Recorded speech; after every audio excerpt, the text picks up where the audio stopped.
Gold trusted gold buyers మీరు తాకట్టు పెట్టిన బంగారాన్ని విడిపించి ఈ రోజు ఉన్న మార్కెట్ ధరకు కొనబడను.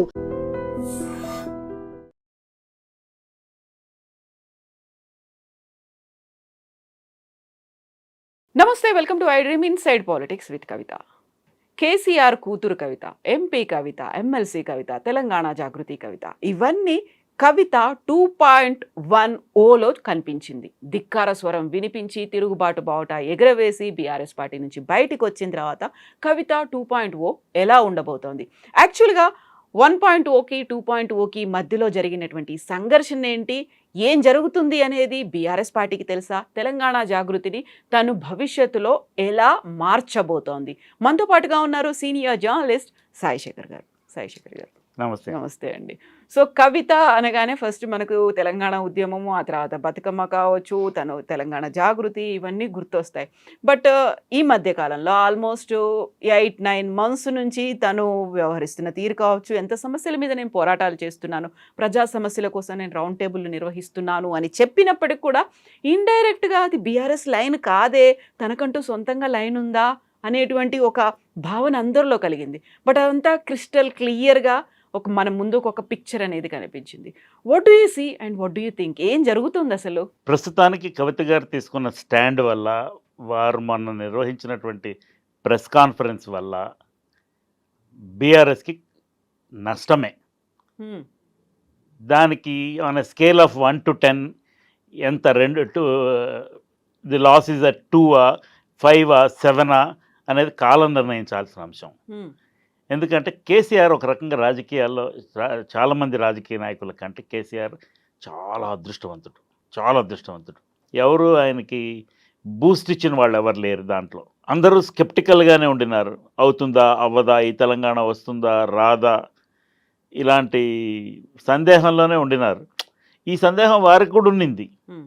చాలామంది మర్చిపోతారు. కానీ 2013లో మహబూబ్ నగర్లో ఒక పబ్లిక్ మీటింగ్లో మాట్లాడుతూ మనం 2019 ఎలక్షన్స్లో కూడా తెలంగాణ ఉద్యమాన్ని, ప్రత్యేక తెలంగాణ కోసం పోరాడాల్సిన అవసరం ఉంటుంది, దానికి సన్నద్ధులు అవ్వండి, it's a long drawn battle అన్నట్టుగా చెప్పారు ఆయన. అంటే అప్పటికి కూడా రాదు అనేటువంటి సందేహం రాదు అనే భావం కంటే సందేహం వస్తుందా రాదా అనే సందేహం. బట్ జూలైలో అనౌన్స్మెంట్ వచ్చేసింది తెలంగాణ సెపరేట్ చేస్తున్నామని. అక్కడి నుంచి దాని కోర్స్ దిశ మారిపోయింది. అయితే 2006లో కవిత గారు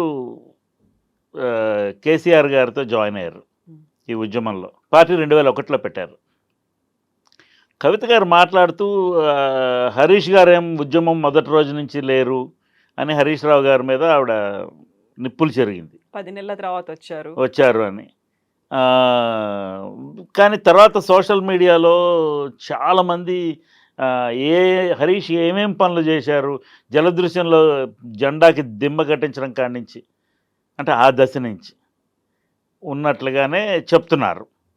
అండ్ హరీష్ రావు గారు నాతో వ్యక్తిగతంగా చెప్పడం కూడా, చంద్రశేఖరరావు గారు డిప్యూటీ స్పీకర్గా ఉన్నప్పుడు, అంతకుముందు ఎమ్మెల్యేగా ఉన్నప్పుడు 19 సంవత్సరాల వయసు నుంచి నేను మామయ్యతోనే ఉన్నాను అని ఆయన హరీష్ రావు గారు నాతో వ్యక్తిగతంగా చెప్పారు 2-3 సందర్భాల్లో. ఇది అయిన తర్వాత నేను ఇంకా మాట్లాడలేదు ఆయనతోని. బట్ ఆయన ఇంతకు ముందర ఉన్న సందర్భాల్లో 19వ సంవత్సరం వయసు నిండిన దగ్గర నుంచి నేను మామయ్యతోనే ఉన్నాను, ఆయనతోనే అడుగులో అడుగు వేసుకుంటూ వెళుతున్నాను అని చెప్పారు. సడన్గా కవిత గారు ఇలాగనేటప్పటికీ బీఆర్ఎస్ శ్రేణులు ముఖ్యంగా సోషల్ మీడియాలో గట్టిగా ఇది కరెక్ట్ కాదన్న వాదం వినిపించారు. ఇది పక్కన ఉంచితే, కవిత గారు కేసీఆర్ గారితో కలిసిన తర్వాత, అంటే ఉద్యమంలో once she took the plunge in to politics, కొంత దూరం ప్రయాణం అయిన తర్వాత కల్చరల్ వింగ్ ఒకటి ఏర్పాటు చేశారు, జాగృతి అనే పేరుతోనే.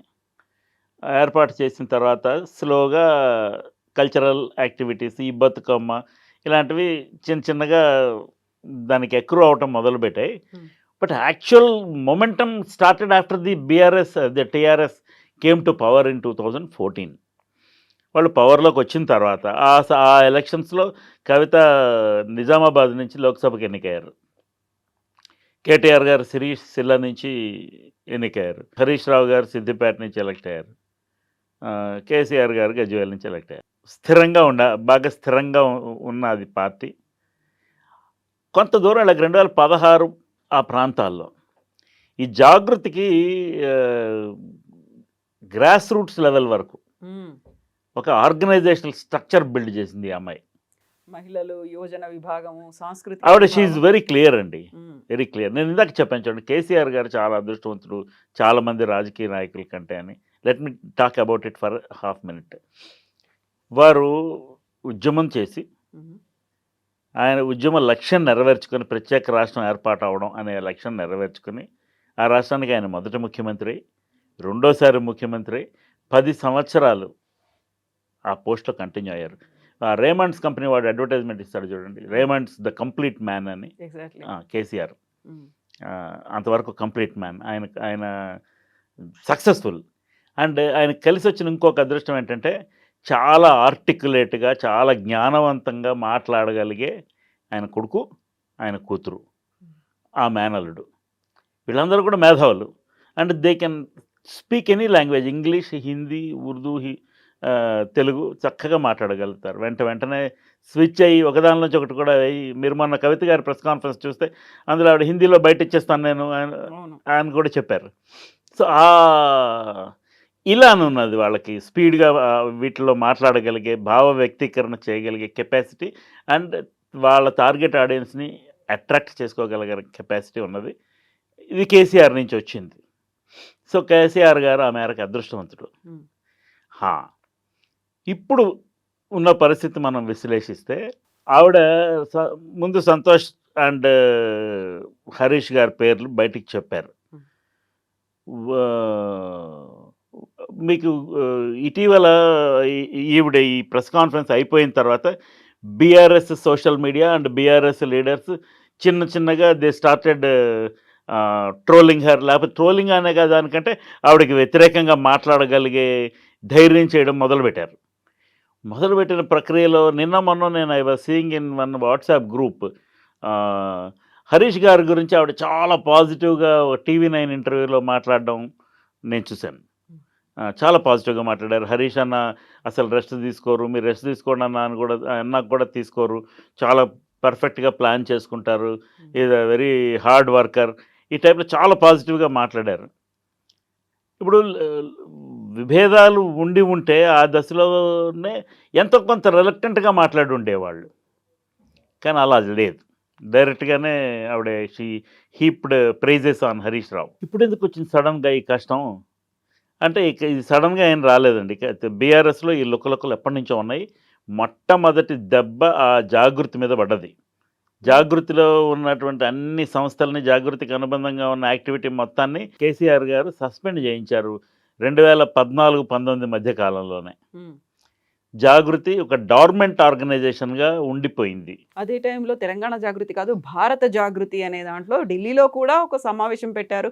బుక్స్కి సంబంధించి కూడా లిటరేచర్ మీద ఫోకస్ పెట్టారు. అప్పుడు ఫోకస్ అని కూడా గట్టిగా అనలేము, బికాజ్ అదేదో వన్ ఆఫ్ యాక్టివిటీగా అయ్యి ఆగిపోయింది, అది కొనసాగలేదు.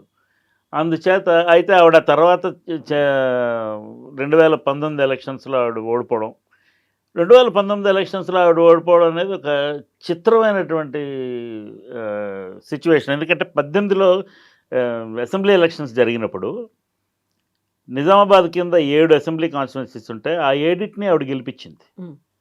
అంటే ఆ సొంత ఎమ్మెల్యేలకి శక్తి లేదా, లేకపోతే కేసీఆర్ గారు మొహం చూసి ఓట్లు వేయలేదా అని నేను అంటాను, అది ఆ వివాదంలోకి వెళ్ళటంలా. బట్ ఎంపీ అభ్యర్థిగా ఆవిడ ఆ కాన్స్టిట్యున్సీని నర్స్ చేస్తూ ఉన్నారు కాబట్టి అప్పటి వరకును బాధ్యత తీసుకొని మొత్తం 7 సీట్లు గెలిపించారు. కానీ ఆవిడ ఓడిపోయారు. ఆవిడ ఆ ఎలక్షన్ ఓడిపోవడం ఏదో ఒక కాన్స్పిరసీలో భాగమేమో అని ఒక అభిప్రాయం కలిగింది ఆవిడకి. అది ఎంతవరకు నిజం అనేది మనం జడ్జి చేయలేము. అదే కదా మొన్న చెప్పింది తను, నేను ఓడిపోవడానికి కూడా కారణం వాళ్ళని మ్యానిపులేట్ చేశారు, మేనేజ్ చేశారు అని ఆవిడ అంటున్నారు. బట్ మనం ఇది 2019లో కదా జరిగింది, ఫస్ట్ ఓడిపోయింది. 23లో మళ్ళీ ఓడిపోయారు, 2 సార్లు ఓడిపోయారు. సో ఏ కాలంలో ఆవిడకి వ్యతిరేకంగా వీళ్ళు పనిచేశారు అనేది ఒక సందేహాస్పదమైనటువంటి అంశం. అయితే షీ హ్యాస్ ఎనార్మస్ క్లారిటీ. ఆవిడ she has been nursing her grievance with in the party. ఆవిడని 19 ఎలక్షన్ ఓడిపోయిన తర్వాత ఎమ్మెల్సీగా రిహాబిలిటేట్ చేశారు. ఎమ్మెల్సీగా ఉన్నారు ఆవిడ ప్రతిపక్ష నాయకురాలు కాదు లెజిస్లేటివ్ కౌన్సిల్లో.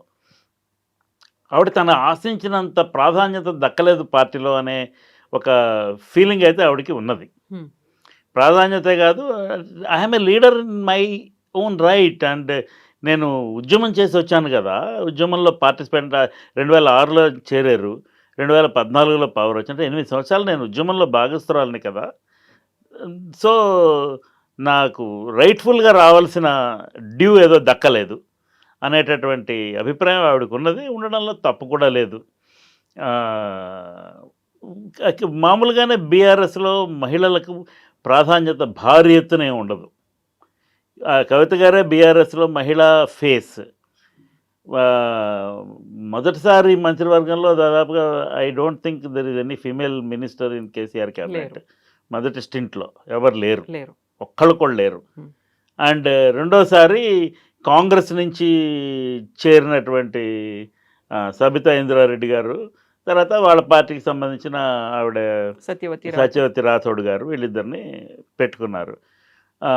సబితా ఇంద్రారెడ్డి గారు అప్పటికే చాలా అనుభవం ఉన్నటువంటి రాజకీయ నాయకురాలు, మంత్రిగా చాలా సంవత్సరాలు పనిచేశారు. సో ఆ అవకాశం ఇచ్చారు.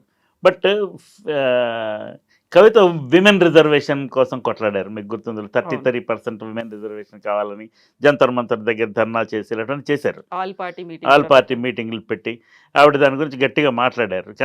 పార్లమెంట్ ఆ బిల్లుని అప్రూవ్ చేయాలని ఒత్తిడి చేసే కార్యక్రమం ఏదో చేశారు. దానివల్ల అయిపోయిందంటే కాకపోవచ్చు, బట్ దెన్ మొత్తానికి she try to espouse that cause. అది ఇక్కడెందుకు చేయలేదు? Why did she not ask her father to have 33% of his cabinet only female ఎమ్మెల్యేస్ని 33% క్యాబినెట్లో ఎందుకు పెట్టుకోవాలని ఎందుకు అడిగి ఉండలేదు, లేక వారు ఎందుకు కన్సిడర్ చేసి ఉండలేదు? ఈ క్వశ్చన్ జనంలోకి ఉన్నది. సో అండ్ ఇలాగ ఆవిడ తర్వాత బీసీస్ గురించి ఒక యాజిటేషన్ చేశారు. మొన్న ఆవిడ లిస్ట్ చదివారు ఏమేమి యాజిటేషన్స్ చేశారు, పబ్లిక్ సంబంధించిన ప్రోగ్రామ్స్ ఏమేం చేశారు, ఇవన్నీ పార్టీ వ్యతిరేక కార్యకలాపాలా అని ప్రశ్నించారు. కంఫర్టబుల్గా అడగడానికి వీలైనన్ని పాయింట్లు ఆవిడ తయారు చేసుకున్నారు. ఆవిడ అది కూడా యాక్టివిటీ నుంచే, అదేదో గాలిలోంచి సృష్టించింది కాదు. ఇప్పటి వరకు బీఆర్ఎస్ నుంచి అధికారికంగా ఏ రకమైనటువంటి రెస్పాన్స్ లేదు కవిత అవుట్బర్స్ మీద.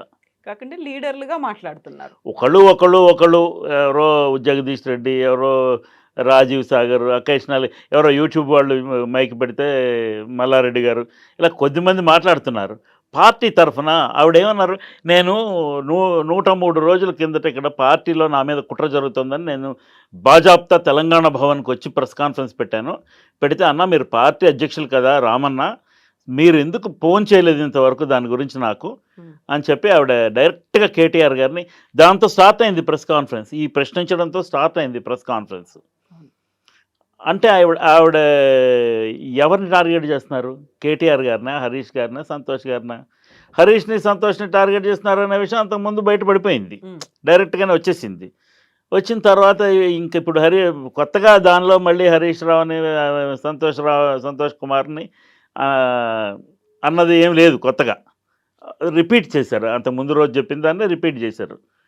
బట్ కేటీఆర్ గారి మీద మాట్లాడేటప్పుడు రామన్న జాగ్రత్తగా ఉండండి, నాన్న మీరు జాగ్రత్తగా ఉండండి అని కాషన్ ఇస్తూనే నాన్న ఆరోగ్యాన్ని కాపాడాలి అలాంటివన్నీ అంటూ ఆవిడ ఒక 2-3 సటిల్ పాయింట్స్ మీరు గమనించండి. ఒకటి, ఆవిడ ఫ్లోలో చెప్పారో ఉద్దేశపూర్వకంగా చెప్పారో, నాకైతే ఉద్దేశపూర్వకంగానే చెప్పినట్టుగా అనిపించింది. ఏది ఫ్లోలో చెప్పలేదు, ఆవిడ బాగా ప్రిపేర్ అయ్యి వచ్చారు. హరీష్ అన్న మెయిన్ స్ట్రీమ్ మీడియాని మేనేజ్ చేస్తారు, రామన్న సోషల్ మీడియాని మేనేజ్ చేస్తారు, యూట్యూబ్ ఛానల్స్ని మేనేజ్ చేస్తారు అన్నారు. అన్నాక రామారావు గారికి సోషల్ మీడియా మేనేజ్ చేస్తారనే విషయం అట్రిబ్యూట్ చేయకపోయినా YouTube is part of social media. YouTube social మీడియానే. అండ్ ఆల్సో ఈ సోషల్ మీడియాలో కామెంట్లు చేసేవాళ్ళు, మాట్లాడేవాళ్ళు వీళ్ళందరూ నేను ఉద్యమంలోకి వచ్చినప్పుడు లేరు, చిన్నపిల్లలు, కిడ్డోస్ అనే అర్థం వచ్చేటట్టుగా ఆవిడ సోషల్ మీడియాని గట్టిగానే టార్గెట్ చేశారు. ఈ సోషల్ మీడియా ఎవరు నడిపిస్తారు? బీఆర్ఎస్లో ప్రధానంగా భారీ ఎత్తున సోషల్ మీడియా నడిపించే నాయకుడు ఎవరు మనందరికీ తెలుసు. సో ఆవిడ ఆయన్నే టార్గెట్ చేశారు. Fired through the shoulders of Harish and Santosh on her brother. అన్నప్పటికీ కూడా వారే రామారావు గారే డైరెక్ట్ టార్గెట్ అనేది remote target at least for now అనేది నేను అండర్స్టాండ్ చేసుకున్నాను. నా అభిప్రాయం దాదాపుగా కరెక్ట్. నేను తప్పు కూడా కావచ్చు అని నేను అంటాం లేదు. I'm not taking that safe harbour తీసుకోవటం లేదు. సేఫ్ హార్బర్ తీసుకోవటం లేదు. ఆవిడ టార్గెట్ వీరే. ఎందుకంటే కేటీఆర్ గారిని 2018 ఎలక్షన్స్ అయిపోయిన వెంటనే హరీష్ గారిని, కేటీఆర్ గారిని ముఖ్యమంత్రి గారు అంటే అప్పటి ముఖ్యమంత్రి గారు క్యాబినెట్లోకి తీసుకోలేదు. వాళ్ళిద్దరిని బయటపెట్టారు. పెట్టినప్పుడు వెంటనే కేటీఆర్ని పార్టీకి వర్కింగ్ ప్రెసిడెంట్ చేశారు వెంటనే వారం రోజుల్లోపు. తర్వాత హరీష్ రావుకి ఏమీ ప్రత్యేకమైన పదవి ఏమి ఇవ్వాల, కనీసం అసెంబ్లీలో డిప్యూటీ లీడర్ అలాంటి పోస్టులు ఏమి ఇవ్వలే, అసలు ఏమి ఇవ్వలే. ఆయన మామూలు శాసనసభ్యుడిగా కొనసాగారు దాదాపుగా 2019 సెప్టెంబర్ వరకు. అంటే 2018లో ముఖ్యమంత్రి గారు ఆయన మహమ్మద్ అలీ గారే మంత్రివర్గంలో ఉండేవాళ్ళు. ఓ 2.5 నెలలో 3 నెలల్లో మంత్రివర్గం పెట్టలేదు. తర్వాత పార్లమెంట్ ఎలక్షన్స్లో దాదాపుగా దెబ్బతిన్నారు. వాళ్లకు 2018 అసెంబ్లీ ఎలక్షన్స్లో వచ్చిన మెజారిటీతో మనం లెక్క కడితే వీళ్ళకి ఒక 12 సీట్లు రావాల్సి ఉంటుంది, 9 దగ్గర ఆగిపోయారు. సో అప్పటికే బీఆర్ఎస్ మీద ఒక రకమైనటువంటి అసంతృప్తి మొదలైపోయింది రెండోసారి ఎలక్షన్ అయిపోయిన తర్వాత ప్రజల్లో. ఇది ఒక సమస్య. వీటన్నింటినీ గమనిస్తున్నారు. అండ్ ఆవిడకి తన ఎదుగుదలకు అవకాశం ఇవ్వటం లేదనేటువంటి ఒక బాధ ఉన్నది ఆవిడకి. So she has decided to ఇన్ని రోజులు అది అలాగా ఊరి ఇప్పుడు బయటకు వచ్చింది, బద్దలైంది ఇన్ని రోజుల తర్వాత. అండ్ ఇప్పుడు ఆవిడ what is her next course of action అంటే, ఇప్పుడు ఉదాహరణకి ఆవిడ ఇచ్చిన స్టేట్మెంట్స్కి రియాక్షన్గా కేసీఆర్ గారు ఆవిడని పార్టీలోంచి సస్పెండ్ చేయాలని నిర్ణయం తీసుకున్నారు. ఎవరన్నా ఒత్తిడి చేశారా లేక ఆయనే నిర్ణయం తీసుకున్నారా ఇవన్నీ ఒక పక్కన ఉంచుదాం. ఎందుకంటే కేసీఆర్తో ఆవిడేం సఖ్యతగా లేరు, కలవడానికి ప్రయత్నం చేస్తే ఆయన కలవడం లేదు ఆవిడని. ఆవిడ ఫ్యామిలీ సెంటిమెంట్ కూడా తీసుకొచ్చారు. మా తల్లిని కలవలేకపోవడం అనేది ఒక బాధ అనే విషయం కూడా తీసుకొచ్చారు, తల్లి దూరమైందని. అండ్ ఆవిడ అరెస్ట్ ఒక turning point in that family. మీరు కవిత గారిని అరెస్ట్ చేసిన తర్వాత అంటే her name has been coming, CBI వాళ్ళు వచ్చారు, ప్రశ్నించారు, ఆవిడ ఇంట్లోనే ప్రశ్నించారు, నన్ను మా ఇంట్లోనే ప్రశ్నించండి అని అన్నారు.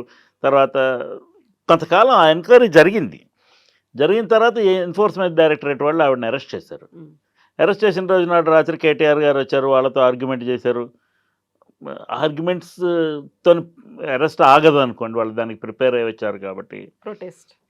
అరెస్ట్ చేసిన తర్వాత ఇప్పుడు ప్రొటెస్ట్ చేయలేదు, భగ్గుమనలేదు తెలంగాణ అనే బాధ ఆవిడకు ఉండొచ్చు.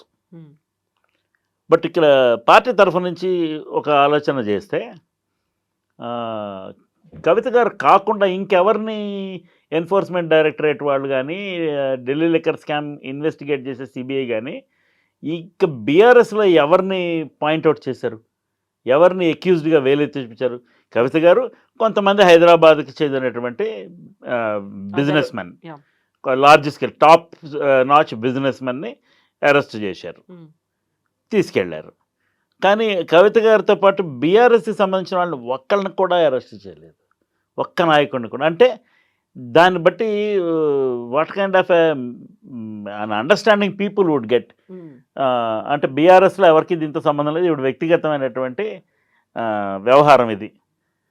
I don't sit on judgment. వారు దీంట్లో వారికి ఒక కీలకమైన పాత్ర ఉన్నదనో లేదనో రెండు చెప్పడం లేదు నేను. అదే న్యాయస్థానాలు తేలుస్తాయి. 164 రోజులు జైల్లో ఉన్నారు. 164 రోజులు జైల్లో ఉంటే మన మధ్యలో వీళ్ళు వెళ్ళొస్తుండేవాళ్ళు, కలుస్తుండేవాళ్ళు. ఆ తర్వాత కేటీఆర్ అండ్ హరీష్ ఇద్దరూ కలిసి ఢిల్లీ వెళ్ళి అడ్వకేట్లతో మాట్లాడి వాళ్ళని ఎంగేజ్ చేసి ప్రయత్నం చేస్తూ ఉండేవాళ్ళు. ఫైనల్గా బెయిల్ వచ్చేదానికి ఏర్పాటు చేశారు. కానీ ఎంతవరకు అది న్యాయపరమైన అంశంగానే చూసింది కానీ బీఆర్ఎస్, అది రాజకీయపరమైన అంశంగా బీఆర్ఎస్ చూడలేదు. అక్కడికి కేసీఆర్ గారు 1-2 సార్లు నా బిడ్డ జైల్లో ఉంటే నాకు బాధ ఉండదా అని వారు మాట్లాడారు. కానీ కేసీఆర్ రెస్పాన్స్ ఎలా ఉంటుంది? ఏ రేంజ్లో ఉంటుంది అనేది అది అది ఎక్కడ దట్ వాజ్ మిస్సింగ్. అది కనిపించలేదు కనిపించలేదు. ఎందుకు? వాళ్ళ అండర్స్టాండింగ్ వేరే ఉందేమో. ఇప్పుడు నేను అన్నట్లుగా ఉమ్, ఇప్పుడు ఈ వేరే నాయకులు ఎవరిని దానిలో నేమ్ చేయలేదు కదా, అందుకని వారికి ఏమైనా ప్రొటెక్షన్ చేసి దాన్ని యాజిటేషన్గా టర్న్ చేసే పరిస్థితి లేదు. అండ్ ఒకవేళ ఈ కేసులో బీఆర్ఎస్ వాళ్ళని చాలామందిని టార్గెట్ చేసి ఉంటే that would have become a BRS agitation. Um, అట్లా అవ్వలేదు ఒకటి. నెక్స్ట్ కవిత గారికి తెలంగాణ రాష్ట్ర సమితి పేరుని భారత రాష్ట్ర సమితిగా మార్చడం ఇష్టం లేకపోయి ఉండొచ్చు అనేది నాది ఇంకొక అభిప్రాయం. వారు దానికి వ్యతిరేకంగా ఉండొచ్చు. ఉమ్, ఎందుకంటే తెలంగాణ అనేది ఇంటి పేరులాగా అయింది టీఆర్ఎస్కి, దాన్ని వీళ్ళు మార్చుకున్నారు. దాంతో ఇప్పుడు ఒకవేళ రేపు మాపు ఎప్పుడైనా పార్టీ పెడితే ఆవిడ ఏం ఫ్యూచర్ కోర్స్ ఆఫ్ యాక్షన్ ఏం ప్రకటించలేదు. ఒక్కవేళ ఆవిడ ఇండిపెండెంట్గా రాజకీయ పార్టీ పెడితే ఆవిడ నేతృత్వంలో ఖచ్చితంగా దాంట్లో తెలంగాణ అనే పేరు మాత్రం ఉంటుందని నా అభిప్రాయం. అదే తెలంగాణ జాగృతియా? జాగృతో లేక మరో పేరు పెడతారో తెలియదు మరి నాకు, నేను ఊహించలేను. రకరకాల స్పెక్యులేషన్స్ వస్తున్నాయి, వివిధ పత్రికల్లోనూ వెబ్సైట్స్లోనూ యూట్యూబ్ ఛానల్స్లోనూ వస్తున్నాయి. బట్ తెలంగాణ అనే పేరు మాత్రం ఆవిడ ఒకవేళ పార్టీ పెడితే పెట్టబోయే పార్టీలో ఈ పేరు ఉంటుంది, అదే దానికి ఇంటి పేరు అవుతుంది, అంతవరకు గ్యారంటీ. నెక్స్ట్ కవిత వలన భారీ ఎత్తున బీఆర్ఎస్కి డ్యామేజ్ అవుతుందా? ఇది అనదర్ ఇంపార్టెంట్ క్వశ్చన్. బీఆర్ఎస్ యాక్చువల్గా దెబ్బ తిని ఉన్న పార్టీ అండి ఇప్పుడు ఆల్రెడీ ఓటమితో. ఇప్పుడు కేసీఆర్ ఎంత పెద్ద నాయకుడు, ఆయన కాంగ్రెస్ పార్టీ దాదాపుగా డెసిమేట్ అయిపోయింది తెలంగాణలో. రెండోసారి 15 మంది అంతమంది ఎలక్ట్ అయితే వాళ్ళలో సగం మందిని ఆయన తన వైపు లాగేసుకున్నారు. ప్రధాన ప్రతిపక్ష నాయకుడు హోదా కోల్పోయారు భట్టి విక్రమార్క గారు, అంతకుముందు ఉండింది. ఈ ఎమ్మెల్యేలు డ్రిఫ్ట్ అయిపోవడంతో కోల్పోయారు. వీళ్ళు ఇవాళ 10 మంది ఎమ్మెల్యేలు తీసుకున్నారు, వాళ్ళని డిస్క్వాలిఫై చేయాలని కొట్లాడతారు. ఇప్పుడు what was meet for you cannot be poison today. So ఆ రోజు నాడు మీరు ఏం చేశారో అదే వీళ్ళు చేశారు. ఇది వేరే ఒక కాన్స్టిట్యూషనల్ ఇష్యూ అనుకోండి, దానిలో everybody will play their tricks. కానీ బీఆర్ఎస్ దెబ్బ తిని ఉన్న పార్టీ 39 సీట్లు గెలిచారు. ఒక బై ఎలక్షన్ జరిగితే, ఒక ఎమ్మెల్యే గారు చనిపోవటం వల్ల రోడ్డు ప్రమాదంలో ఒక బై ఎలక్షన్ జరిగితే ఆ బై ఎలక్షన్లో ఓడిపోయారు.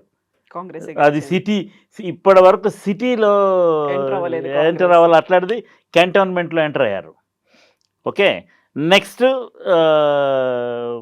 ఇంకా 10 మంది ఎమ్మెల్యేలు అవతలకు వెళ్ళారు, ఇంకా 28 మంది ఉన్నారు. పార్లమెంట్ ఎలక్షన్స్లో 0 సీట్లు వచ్చినాయి. మేము మళ్ళీ గెలుస్తామనే ఆశ లేకపోతే ఆ టైప్ ఆఫ్ మేనిఫెస్టేషన్ ఉండడం ప్రతి రాజకీయ నాయకుడికి ఉంటుంది, ఉండాలి కూడా. అయిపోయింది మన పని అని వదిలేయకూడదు. కానీ ప్రస్తుతానికే బాగా దెబ్బతిన్న పార్టీ బీఆర్ఎస్. తర్వాత కేసీఆర్ గారు ఎలక్షన్ అయిన దగ్గర నుంచి మొన్న వరంగల్ సభలో తప్ప ఒకటెక్కడో నల్గొండ జిల్లాలో ఒకటి పెట్టారు, అంతే తప్ప అసలు పబ్లిక్లోకి రావడం లేదు. ఆయన పబ్లిక్లోకి రావడం లేదంటే రేవంత్ రెడ్డి గారు దాన్ని తెలివిగా మీ అందరి మీద అలిగాడు ఆయన అని చెప్పి ప్రచారం చేస్తున్నాడు. సో ఆయన, ఎందుకంటే కేసీఆర్ గారు ఒక మాట అన్నారు, కత్తి వేరే వాడి చేతికి ఇచ్చి మీ తరఫున యుద్ధం చేయమంటే నన్ను చేయమంటే నేను ఎలా చేస్తాను అంటే, అధికారం నాకు ఇవ్వలేదు కాబట్టి నేను రాను అన్న సెన్స్ వచ్చింది. అట్లీస్ట్ ఆయన ఉద్దేశం అది అయినా కాకపోయినా ఈ సెన్స్ అయితే జనంలోకి వెళుతోంది. సో ఇది అనదర్ సిచ్యువేషన్. బీఆర్ఎస్ ఆల్రెడీ దెబ్బతినున్నది. ఇప్పుడు ఈవిడ తాలూకా మాటలు, this is exactly called implosion అండి. లోపల నుంచి పేలింది అది, విస్ఫోటనం. బయట నుంచి ఎవడో బాంబు వేయలే, లోపల నుంచి పేలింది. అండ్ ఆవిడ వెంటనే సస్పెన్షన్కి సంబంధించి ఇంకా దాన్ని కొనసాగించకుండా ఆవిడ రాజీనామా చేశారు పార్టీకి. ఆవిడ బీఆర్ఎస్ ద్వారా వచ్చినటువంటి లెజిస్లేటివ్ కౌన్సిల్ మెంబర్షిప్కి కూడా రాజీనామా చేశారు. చేసి బయటకు వెళ్ళిన తర్వాత ఇప్పుడు ఆవిడ కాంగ్రెస్తో కలుస్తారా? కలవకపోవచ్చు, on the face of it కలవకపోవచ్చు. బీజేపీతో కలిసే అవకాశం లేదు. So she might want to set up her own unit and grow on that. ఇప్పుడు వారు నిజంగా దానివలన రాష్ట్రంలోకి అధికారంలోకి వచ్చేస్తారా? We cannot predict those things. ఇది ఈ ప్రస్తుతానికి వారు బయటికి వెళ్ళడం అనేది కాంగ్రెస్కి అడ్వాంటేజ్, బీజేపీకి కాదు. Okay.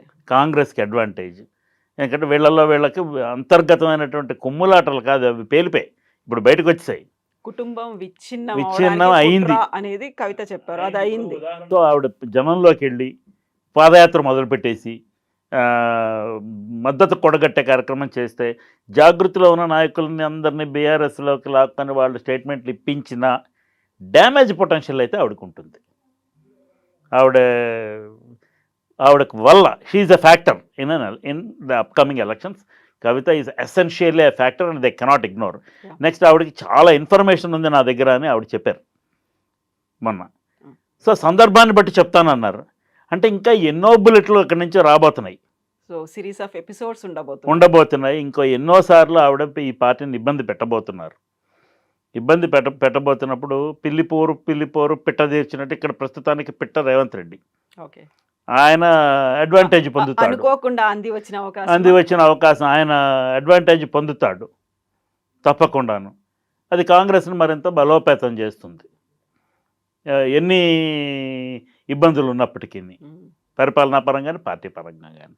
So Kavitha is a factor in the upcoming elections without any doubt. ఇప్పుడు ఆవిడ పార్టీలో నుంచి ఇలా బయట ఉండి యాక్టివిటీ చేసినా, లేదు మళ్ళీ వాళ్ళు ఒకరికొకరు క్షమాపణలు చెప్పేసుకొని సర్దేసుకున్నా ఆయన అన్నా కానీ, ఇప్పుడు ఆవిడ మాట్లాడిన మాటలు వీళ్ళు ఇచ్చిన స్టేట్మెంట్లు రికార్డెడ్ కదా, ఇవేం పోవు. అదేదో వాడు మహేష్ బాబు సినిమాలో ఆయన చెప్పినట్టుగా, నువ్వు మర్చిపోయినా వాళ్ళు మర్చిపోయినా గూగుల్ మర్చిపోదుగా. సో ఇది ఉంటుంది. అవును. ఎస్ అండి. Thank you so much Sai Shekhar గారు. Thank you. And for more videos, please subscribe to iDream. Please subscribe to iDream. Please subscribe iDream. And please subscribe to iDream. For more videos, subscribe to iDream. please like, share and subscribe to the channel. Congratulations, iDream. Subscribe to iDream. Subscribe to iDream. So subscribe to iDream Media. iDream ki iDream team andarki huge congratulations. Please subscribe iDream Media. Please subscribe to iDream. Subscribe iDream. Please subscribe to iDream. iDream అంటే నా కళల ఛానల్ను subscribe చేసుకున్న నోరు తిరుగుతలేదు, మీరైతే గంట గుర్తు కొట్టండి. For more such videos, please subscribe to iDream. Subscribe to iDream. Please subscribe to iDream. Please subscribe iDream Media. Please do subscribe to iDream. Please subscribe to iDream Media. For best entertainment and information, please subscribe iDream. And don't forget to subscribe to iDream.